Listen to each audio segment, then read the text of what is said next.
Hello guys, कैसे हो। Last time meeting हुआ था, शायद से मैंने दो तीन बंदों को देखा था। आपने भी मुझे देखा होगा, मीटिंग में जो जो प्रेजेंट थे उन्होंने मुझे देखा होगा। मैं हूँ विनय थोरात, आपका दोस्त, या फिर आपका बायोलॉजी टीचर भी बोल सकते हो आप, लेकिन पहले दोस्त ही हूँ। तो एक लेक्चर अपलोड किया था, तो उसमें मैंने स्ट्रिक्ट वार्निंग दिया था कि अगर कोई भी प्रॉब्लम होगा तो बेझिझक आप पूछ सकते हो। ठीक, तो डरना नहीं है। कोई भी छोटे से छोटा अगर प्रॉब्लम होगा तो पूछो, क्योंकि वो आगे जाके बड़ा ना हो। ठीक, तो शुरू करें। फर्स्ट लेक्चर होगा बेसिक बायोलॉजी पे होगा। स्टडी करेंगे व्हाट इज़ बायोलॉजी से, यानी इंट्रोडक्शन ऑफ बायोलॉजी की बायोलॉजी के अंदर क्या क्या आ सकता है देखेंगे। व्हाट इज़ बायोलॉजी, आपको पता ही है कि बायोलॉजी मतलब क्या। बायो बायो मतलब living, living things. Logos, logos मतलब study, study of living thing with respect to non living things. ये हमने डेफिनेशन फॉर्म किया था और ये सही है। ठीक, तो बायोलॉजी मतलब क्या है, study of living things and their interrelations with environment, ये भी बोल सकते हो। अब जो आदमी बायोलॉजी का स्टडी करता है उसे बायोलॉजिस्ट कहते हैं। The person who study biology is called biologist. अब study of life and living organism with abiotic factor, ये भी एक डेफिनेशन हो सकता है कि लाइफ का स्टडी करना है, लिविंग ऑर्गेनिज्म स्टडी करना है with the help of abiotic factors, यानी नॉन लिविंग थिंग्स। तो पहले थ्योरी जो बताई थी वो थ्योरी यही थी कि लाइफ फॉर्म हुई है नॉन लिविंग पार्टिकल से ही। तो वही हमें देखना है धीरे धीरे। तो देखेंगे कि हमें क्या क्या स्टडी करना है बायोलॉजी में। फर्स्ट पार्ट होगा फिजिकल स्ट्रक्चर। तो फिजिकल स्ट्रक्चर ये सारे के सारे जो पॉइंट हम स्टडी करने वाले वो रिलेट हो गए लिविंग थिंग्स से। तो फर्स्ट होगा फिजिकल स्ट्रक्चर। फिजिकल स्ट्रक्चर में डिस्टिंग्विश पैटर्न, पैटर्न मतलब उनका शेप। हर एक ऑर्गेनिज्म का शेप जो होगा वो अलग अलग होगा।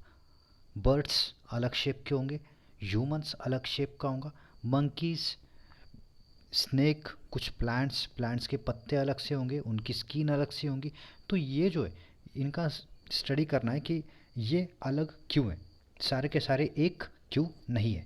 कलर, कलर भी डिफरेंट टाइप्स के होंगे, जैसे इन्वायरमेंट चेंज होगा आदमियों के कलर भी चेंज होंगे। एक्जोस्केलेटन मतलब आउटर जो स्केलेटन होगा, आउटर स्केलेटन मतलब हेयर्स, ये क्या है, ये एक्जोस्केलेटन में आ सकता है। एंडोस्केलेटन मतलब बोन्स।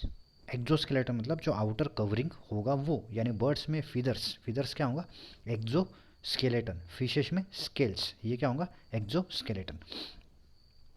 और एक्सक्रीशन, टाइप्स ऑफ एक्सक्रीशन होगी, यानी जो लिक्विड टाइप में एक्सक्रीट करेंगे वो अमोनिया होगा, जो सॉलिड पार्ट में एक्सक्रीट करेंगे वो यूरिया होगा, और जो लिक्विड और सॉलिड वो यूरिकोटेलिक होंगे, यानी दोनों दोनों दोनों वो शिफ्ट करेंगे बॉडी के बाहर। जो अनवांटेड पार्ट होंगे वो बॉडी के बाहर शिफ्ट करेंगे। उन उस प्रोसेस को क्या क्या कहेंगे, एक्सक्रीशन।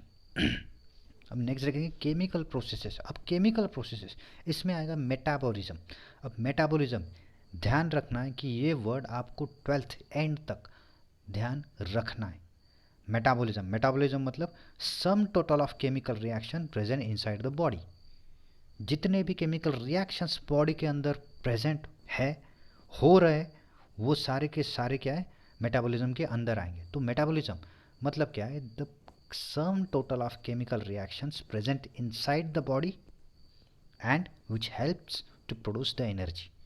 ऐसे रिएक्शंस की जो एनर्जी प्रोड्यूस करेगी, और वो एनर्जी हम बॉडी एक्टिविटीज़ के लिए फॉर्म कर सकते, यूज़ कर सकते। तो ऐसे एनर्जी कुछ एक्जोथर्मिक एनर्जी होगा।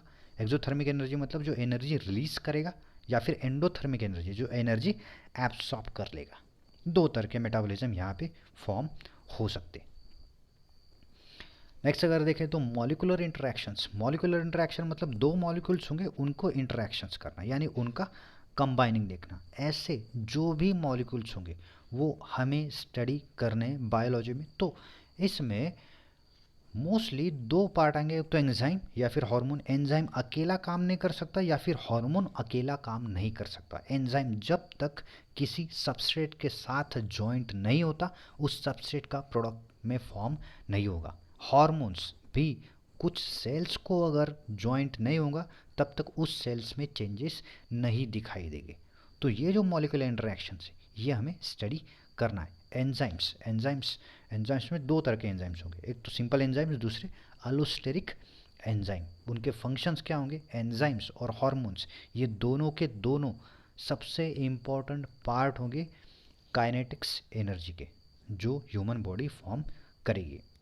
नेक्स्ट अगर देखें तो फिजियोलॉजिकल मेटाबॉलिज्म, इसमें आएगा organ system of body functions, यानी ऑर्गन सिस्टम जो काम करेगी उसका रिजल्ट दिखेगा बॉडी फंक्शंस में। यानी मैं अगर हाथ हिला रहा हूँ तो मैं हाथ हिला रहा हूँ तो इसका रिलेशन किसके साथ होगा?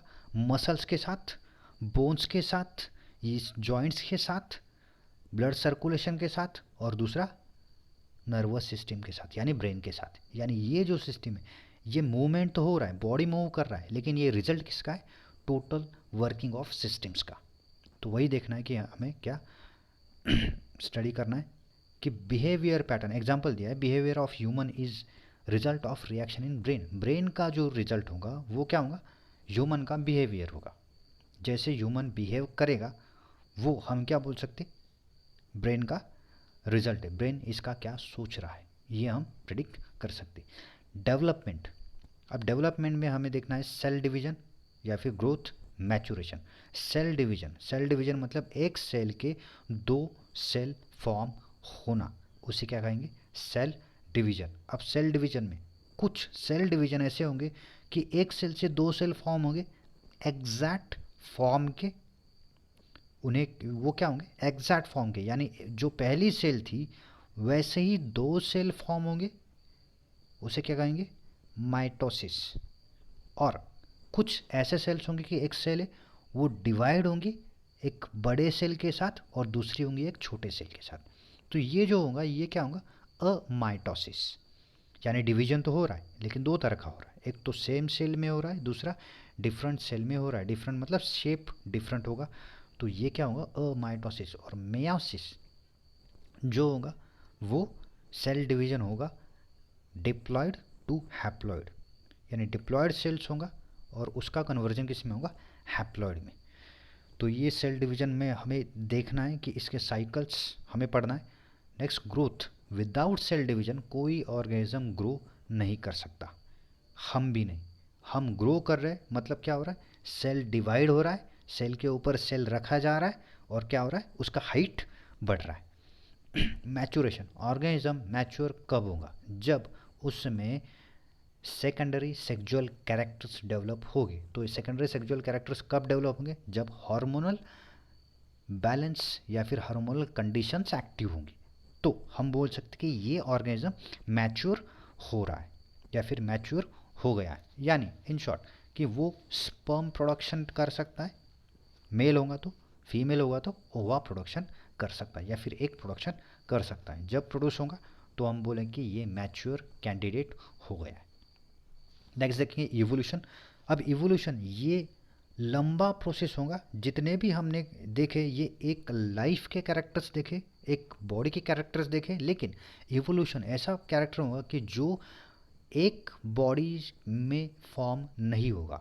वो एक बॉडी का generation generation generation generation generation ऐसे हज़ारों जनरेशन जब लेंगे तो ये पहला जनरेशन और ये 200 जनरेशन 200 जनरेशन बोल देंगे। तो ये दोनों क्या होंगे? डिफरेंट होंगे। तो डिफरेंट कैसे होंगे? जैसे ये बढ़ते जाएंगे वैसे एनवायरनमेंट भी चेंज होगा। एनवायरनमेंट चेंज होगा तो उनके बॉडी में भी क्या होगा? चेंज होगा। अब चेंज होगा तो पहला जो ऑर्गेनिज्म था वो 200th ऑर्गेनिज्म से अलग होगा। तो उसे क्या कहेंगे हम? Evolution. Process if changing with their respective environment. जब तक बॉडी उस एनवायरनमेंट को ससेप्टिबल है बॉडी वैसी रहेंगी, लेकिन एनवायरनमेंट अगर चेंज हुआ तो बॉडी के कैरेक्टर्स भी चेंज होंगे। उसे क्या कहेंगे? इवोल्यूशन। लेकिन फास्ट प्रोसेस नहीं होगा, स्लो प्रोसेस होगा, इरिवर्सिबल प्रोसेस होगा। ये एक बार अगर आगे चला गया तो रिटर्न वापस नहीं आएगा। हम बोलते कि हम मंकी से डेवलप हुए, लेकिन हम वापस मंकी नहीं बन सकते। ठीक।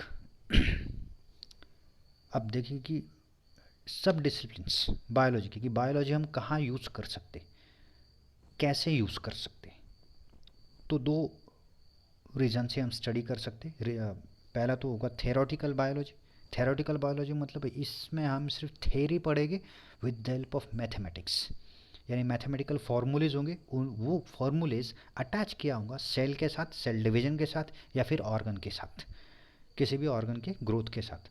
उसे क्या कहेंगे, थेरोटिकल बायोलॉजी। कुछ मैथमेटिकल फार्मूलेज आपको स्टडी करने हुए इसमें, उसी फार्मूलेज के बेस पे उन्हें प्रूफ करने के लिए हमें क्या करना पड़ता है, सेकंड सब डिसिप्लिन एक्सपेरिमेंटल बायोलॉजी। इसमें हमें क्या करना है, जो भी थेरीज हमें दिया है, हमने दिया है थेरीज, वो थेरीज को डेवलप करना है, अंडरस्टैंड करना है, और उसके ऊपर लाइफ कैसे डिपेंड है वो प्रूफ करना है। तो मेन चीज़ क्या है एक्सपेरिमेंटल बायोलॉजी का, जो जहाँ से शुरू हुआ है, पहला क्वेश्चन कि लाइफ कब फॉर्म हुई। तो ये बताया जाता है कि 4 billion years ago life form हुई, लेकिन कैसे फॉर्म हुई, ये भी एक क्वेश्चन आ जाता है। तो ये प्रूफ करने के लिए हम क्या करेंगे, एक्सपेरिमेंटल बायोलॉजी का प्रूफ लेंगे, लेकिन सिर्फ जो थ्योरी बोलेंगे वो किस में आएगा, थेरोटिकल बायोलॉजी में। तो ये था इंट्रोडक्शन लेक्चर सिर्फ बायोलॉजी के ऊपर। पहला व्हाट इज़ बायोलॉजी, और बायोलॉजी में दो सब डिसिप्लिन्स होंगे, थेरोटिकल बायोलॉजी और एक्सपेरिमेंटल बायोलॉजी। इसमें अगर कोई भी प्रॉब्लम होगा तो आप कमेंट कर सकते हो यूट्यूब पे, या फिर पर्सनल मैसेज भी आप भेज सकते हो ग्रुप पे ही मैसेज भेजना है। पर्सनल मैसेज मतलब भेज सकते हो, लेकिन अगर कुछ पर्सनल प्रॉब्लम होगा तो। लेकिन अगर इसके बेसिस पे अगर प्रॉब्लम होगा तो आप प्लीज़ ग्रुप पे ही शेयर कीजिए आपके डाउट्स। ठीक, चलो नेक्स्ट लेक्चर होगा व्हाई बायोलॉजी विल स्टडी, कि हम बायोलॉजी स्टडी क्यों करेंगे। ये भी एक प्रॉब्लम होगा कि बायोलॉजी भाई स्टडी क्यों करेगी, है ना। तो क्यों करेंगे, ये इसके जवाब आपको नेक्स्ट लेक्चर में मिलेंगे। Thank you and all the best, be connected.